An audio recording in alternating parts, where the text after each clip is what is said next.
Morning students, मैं रवि सिंह।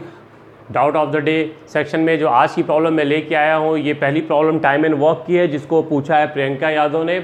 ठीक है, तो पहले देख लेते हैं ये प्रॉब्लम क्या है। प्रॉब्लम है आपका कि ए और बी मिलकर किसी काम को 8 दिन में पूरा कर सकते हैं। ठीक है, नोट कर लीजिएगा, ए और बी मिलकर किसी काम को 8 दिन में पूरा कर सकते हैं। बी अकेला उस काम को 12 दिन में कर सकता है। ठीक है, 12 है, बी अकेला उस काम को 12 दिन में कर सकता है। बी अकेले 4 दिन काम करता है और इसके पश्चात बी अकेले 4 दिन काम करता है, इसके पश्चात ए अकेला उसे पूरा करने में कितना दिन लेगा, कितने दिन लेगा, कितने दिन और लेगा। ठीक है, कितने दिन और लेगा। ठीक, वीडियो को पॉज कीजिए, प्रॉब्लम को बनाने की कोशिश कीजिए। तो मैं इंग्लिश में पढ़ देता हूँ ताकि वो बच्चे भी इसको समझ जाए। प्रॉब्लम है कि A and B can complete a walk in 8 days। A and B can complete a walk in 8 days. ठीक है, B alone can complete a walk in 12 days. B alone can complete a walk in 12 days. B start walk, ठीक है, alone for 4 days. B start the walk alone for 4 days. अकेले काम शुरू करता है 4 दिन के लिए। ठीक है, after that in how many days A will complete remain walk? After how, ठीक है, ठीक है, after that in how many days A will complete remain walk, यानी जो रिमेन वॉक बचा उसे ए कितने दिन में पूरा करेगा। यही प्रॉब्लम है। ठीक है, आप इसको बनाने की कोशिश कीजिए खुद। मैं तो बता ही रहा हूँ आपको, लेकिन पहले वीडियो को पॉज करके खुद कोशिश कीजिएगा। चलिए आइए देख लेते हैं ये प्रॉब्लम कैसे बनेगी। आप एक चीज़ देखिए, पहले तो हम लोग बिल्कुल उसी जो ट्रेडिशनल मेथड आपको जो मैं टाइम वर्क पढ़ाऊंगा तो उसमें आपको ये बताऊंगा, ये जो एलसीएम मेथड होता है कि देखिए ए और बी दो कैरेक्टर हैं और एक अकेला कौन है, बी है। ठीक है, ए और बी दो कैरेक्टर हैं, अकेला कौन है, बी। तो ए और बी मिलके इसे 8 days में कंप्लीट करते हैं, सही है, और बी अकेला इसे 12 days में कंप्लीट करता है। तो रूल ये कहता है कि इन दोनों का हम क्या ले लें, एलसीएम। इन दोनों का एलसीएम ले लें। ठीक है, अब इन दोनों का जब आप एलसीएम लेते हो तो 8 और 12 का एलसीएम में गलत नहीं हो तो 24 आता है, 24। ये जो आपका 24 है यही आपका कंप्लीट वॉक होता है, यानी टोटल काम, जिसको मैं मजाक में बिस्किट वर्ड यूज करता हूं कि टोटल आपको जो एलसीएम आता है, एलसीएम में किसका निकालते हैं, जब मैं बता ना, जब टाइम एंड वॉक का कॉन्सेप्ट पढ़ाऊंगा तो सब सिखाऊंगा कि एलसीएम भी हमेशा कंप्लीट डेज का निकाला जाता है। ठीक है, ये नहीं कि 4 दिन करके छोड़ दिया उसको, नहीं, जब कंप्लीट डेज, तो कंप्लीट डेज 2 दिए हुए हैं, ए और बी 8 दिन में पूरा करते हैं और बी अकेले 12 दिन में पूरा करता है। इसका एलसीएम 24 है। टोटल हमें कितने बिस्किट बनाने हैं, 24 बनाने हैं। और आप एक चीज देखिए कि ए और बी मिलकर कितने दिन में बना रहे हैं, 8 दिन में। तो ए और बी मिलकर 8 दिन में 24 बना रहे हैं, तो एक दिन में कितने बिस्किट बनाएंगे, 3 बिस्किट। बी अकेले 12 दिन में 24 बिस्किट बना रहा है, 12 दिन में कितने बना रहा है, 24, क्योंकि टोटल वर्क ही 24 बिस्किट का है। तो बी एक दिन में कितना बनाएगा, 2 बिस्किट। सही है। अब आपको दिख रहा है कि ए और बी मिलकर कितने बना रहे हैं, 3। जब ए और बी मिलकर 3 बना रहे हो और बी अकेला कितना बना रहा है, 2 बिस्किट, तो भाई ए अकेला कितना बनाएगा, 1 बिस्किट ना। अगर 2 लोग मिलकर 3 बना रहे हैं, जिसमें एक बंदा अकेले 2 बना रहा है, दूसरा बंदा कितना बनाएगा, 1 ही ना बनाएगा। दिख रहा है आपको, ए और बी मिलकर 3 बना रहे हैं, बी 2 बना रहा है, तो ए कितना बनाएगा, 1 बनाएगा। अब इतना करने के बाद इतना जल्दी से करेंगे हम 6-7 सेकंड में। उसके बाद हम आएंगे, अब यहां से क्या कह रहा है, बी अकेले 4 दिन काम करता है, तो बेटा जी बी एक दिन में कितना बनाता है, बी एक दिन में बनाता है 2 बिस्किट। तो बी ने अगर 4 दिन काम किया तो 4 दिन में उसने कितने बिस्किट बना दिए होंगे, 8 बिस्किट। भाई 2-2 के हिसाब से 8 बिस्किट उसने बना दिए होंगे 4 दिन में। अब अगर वो 4 दिन में 8 बिस्किट बना दे रहा है, तो अगर मैं यहाँ से 24 में से 8 निकाल दूँ तो बचे कितने बिस्किट, 16 ना, 16 ही तो बचे। आप ध्यान दीजिएगा कि बी ने अकेले 4 दिन काम किया, बी एक दिन में 2 बिस्किट बना रहा है, तो 4 दिन में उसने कितने बनाए होंगे, 4 दिन में उसने 8, 4 दूना 8। ठीक है, तो 8 बिस्किट उसने बना रखे हैं, टोटल 24 बनाने हैं, तो 24 - 8 यानी अभी मेरे को कितने बनाने हैं, 16। और वो बनाना किसे है, A. In how many days A will complete the remain work. तो रिमेन वर्क हमारा 16 का है, ए अकेला एक दिन में 1 बना रहा है, तो 16 बनाने में वो कितना दिन लेगा, 16 ही दिन लेगा ना भाई। एक दिन में वो 1-1 बिस्किट बनाएगा और 16 बिस्किट उसे बनाने हैं, तो इसके बाद तो आपको पेन भी नहीं चलानी है ना। एक दिन में आप 1 बिस्किट बना रहे हो, 16 दिन में 16 बिस्किट बनाओगे, यानी आपका आंसर कितना आ जाएगा, 16 आ जाएगा। ये इसके पीछे का बेसिक मेथड था। हमने एलसीएम निकाला, एलसीएम के बाद देखा कि ए और बी मिलकर 3 बिस्किट बना रहे हैं, बी अकेला 2 बना रहा है, तो ए कितना बनाएगा, 1 बनाएगा। ठीक है, कोई डाउट। और अगर आप एलसीएम मेथड नहीं लगाना चाहते हो, देखो एलसीएम मेथड इसका बेसिक मेथड है, कॉन्सेप्ट है, बाकी जितनी भी चीजें बनी इसी से बनी है बाद में। ठीक है, ये सबने नोट कर लिया। अगर आप एलसीएम मेथड नहीं लगाना चाहते इस प्रॉब्लम में, तो आप एक चीज देखो, तो आप रेशियो मेथड लगा सकते हो। रेशियो मेथड क्या कहता है कि ए और बी मिलके 8 दिन में करते हैं और ये कितने में, 12 में। तो आप देख रहे हो कि ए और बी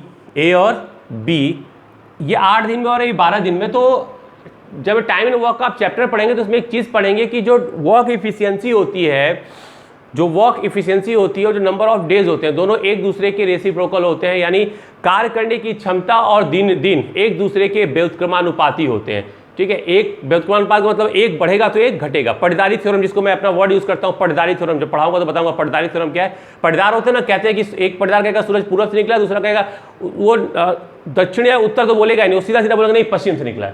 तो ठीक उल्टा जो हिसाब किताब होता है वही वाला है कि ए और बी का अगर दिनों का अनुपात 8 और 12 का है तो क्षमता का अनुपात 12 और 8 का। जल्दी से कर लेंगे छोटा इसे सिंपलेस्ट फॉर्म में, 3 और 2। समझ में आ रही बात? फिर से देख लो, 8 और 12 इनकी क्षमता का अनुपात है, इसे मैंने दिनों का अनुपात है 8 और 12, इसे मैंने छोटा कर दिया। तो अब आपका जो रेशियो बन के आया बिस्किट का यानी कार्य क्षमता का, वो 12-8 का आया, 4 से छोटा सिंपलेस्ट फॉर्म में कन्वर्ट कर दिया, यानी 3 और 2 का आया। अब आपको यहाँ दिख रहा है कि ये कितना बना रहे हैं दोनों मिलके 3, और ये कितना बना रहा है 2, तो ए अकेले कितना बनाएगा 1। देखो यहाँ से वो प्रॉब्लम बन गई। अच्छा देखो, ये दोनों मिलके 3 बना रहे हैं, 8 दिन में काम खत्म कर रहे हैं, तो टोटल काम कितने का होगा? 24 का होगा। टोटल काम 24 का होगा। बी ने कितने दिन काम किया? 4 दिन। 4 दिन में बी ने कितना बनाया होगा? 8 बनाया होगा। ऐसे ही देखते जो बी ने 4 दिन काम किया, 1 दिन में 2 बना रहा, 4 दिन में कितना बनाया होगा? 8 बनाया होगा। तो बचा कितना बनाने के लिए? 16 बचा। 16 बनाना किसे है? ए को। 1 दिन में कितना बना रहा है? 1 बना रहा है, तो 16 बनाएगा 16 दिन में। ये वही मेथड है, ठीक है। बस थोड़ा सा बच्चों को इंप्रेस करने के लिए, अरे रेशियो मेथड आ गया, ये उसी एलसीएम मेथड से ही बना हुआ मेथड है। समझ में आ गया होगा सबको, ये प्रॉब्लम क्लियर है? अगली प्रॉब्लम पे हम चले, ठीक है। इरेज कर दूं मैं इसे, ठीक। चलिए अगली प्रॉब्लम थोड़ी बड़ी प्रॉब्लम है, इसलिए मैं इसको वीडियो को पॉज करके फिर लिखता हूं, फिर आपके पास आऊंगा, ठीक है। आपको नहीं पता चलेगा। चलिए ये ठीक है, मैंने लिख दिया। क्वेश्चन नंबर 2 यही है। क्वेश्चन नंबर 2 क्या है? ये पूछा है अंजलि मौर्य ने, रेशियो का प्रॉब्लम है। पहले प्रॉब्लम हम लोग पढ़ लेते हैं, ठीक है, ताकि आप भी समझो, आप मेरे साथ साथ पढ़िएगा, तभी आपको मेरी हैंडराइटिंग समझ में आएगी। एक छात्र द्वारा 5 विषयों में प्राप्त अंकों का अनुपात, एक छात्र द्वारा 5 विषयों में प्राप्त अंकों का अनुपात 10 संबंधित 9 संबंधित 8 संबंधित 7 संबंधित 6 है, तथा छात्र कुल अंकों का 60% अंक प्राप्त करता है। कुल अंकों का कितना प्राप्त करता है? 60% अंक प्राप्त करता है। सभी विषयों के अधिकतम अंक समान है तथा उत्तीर्ण होने के लिए 50% अंक चाहिए। कितना चाहिए भाई? 50% अंक चाहिए। तो छात्र कितने विषयों में उत्तीर्ण हुआ जबकि कुल पूर्णांक 500 है? जबकि कुल पूर्णांक कितना है? 500 है। मैं जल्दी से इंग्लिश में पढ़ देता हूँ तो हिंदी वाले बच्चे अप्रोच करें, कोशिश करें इसको सॉल्व करने की, ठीक है। कह रहा था ratio of the marks obtained by a student, the ratio of the marks obtained by a student in a 5 subjects is 10:9:8:7:6, ठीक है। and the total number got by a student is 60%. total number got by a student is 60%. वो कितना पाता है? 60%. if the maximum marks are equal in all the subjects, यानी जो अधिकतम mark है ना, मैक्सिमम मार्क्स जो 100 नंबर होता है, 150 नंबर होता है, वो क्या है? कह रहा है द मैक्सिमम मार्क्स, ठीक है, मैक्सिमम मार्क्स आर सेम, ठीक है। एंड टू गेट पास या to be pass a student need 50% marks, ठीक है। टू बी अ पास या to get pass a student need 50% marks, यानी उसे पास होने के लिए 50% मार्क्स चाहिए, 50% मार्क्स चाहिए पास होने के लिए। Then in how many subject that student is passed when total index is 500, in how many subject that student is passed if total index is 500, यदि तो वो कितने सब्जेक्ट्स में पास हो गया, अगर टोटल 500 नंबर का क्या था? पेपर था। टोटल इंडेक्स जो था, टोटल जो मार्क्स थे वो कितने थे? 500 नंबर के थे। जल्दी से इस प्रॉब्लम को बनाइए, कोशिश कीजिए बनाने की, ठीक है। मैं आपको बता रहा हूँ कैसे बनेगा, लेकिन मैं हमेशा कहता हूँ पहली कोशिश किसकी होनी चाहिए? आपकी होनी चाहिए। चलिए जल्दी से हम देख लेते हैं इस प्रॉब्लम को कैसे सॉल्व करना है। सबने देख लिया है? लिख लो इस प्रॉब्लम को, इसका स्क्रीनशॉट ले लो, क्योंकि मैं इस थोड़ा इरेज करूंगा सॉल्व करते समय, स्पेस चाहिए होता है। देखिए 2 चीजें हैं इस प्रॉब्लम में। एक तो टोटल है कितने का? 500 नंबर का पेपर है, उसका रेशियो है 10, 9, 8, 7 और 6 का।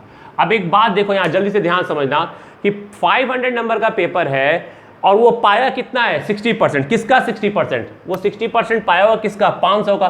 तो हम 500 का 60% जल्दी से निकाल सकते हैं ना। 500 का 60% आप जल्दी से निकाल सकते हो। दैट इज कितना हो गया? 300।